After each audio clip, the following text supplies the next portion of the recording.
Hey, this is Larkin Rose, and somebody recently asked me if there's anywhere they can go for a brief, concise synopsis of my main point of what I talk about, or the main point of my book, The Most Dangerous Superstition.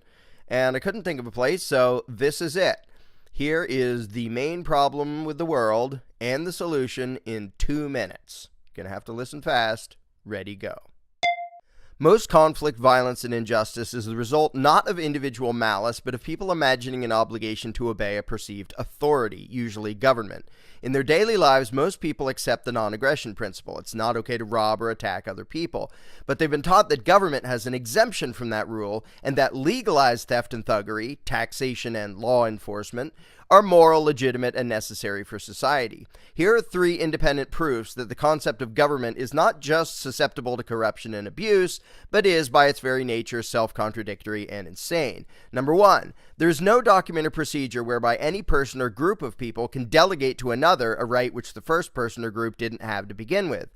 Ergo, Congress cannot have acquired and does not have the right to do anything that you don't have the right to do yourself.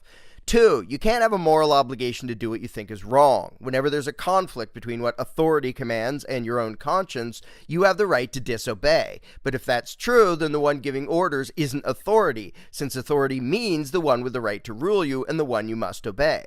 3, no document or ritual can alter morality and make an evil act good.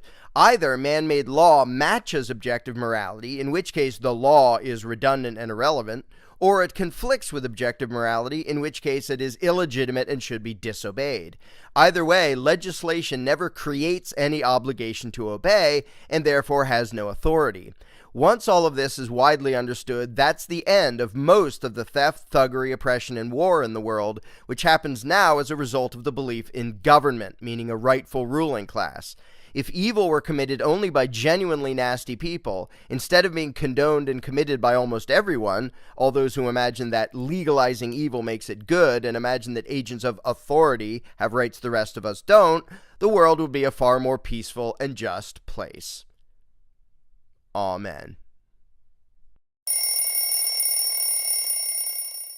Now, if you have more than 2 minutes to spare and want a thorough explanation of this, then get a copy of The Most Dangerous Superstition.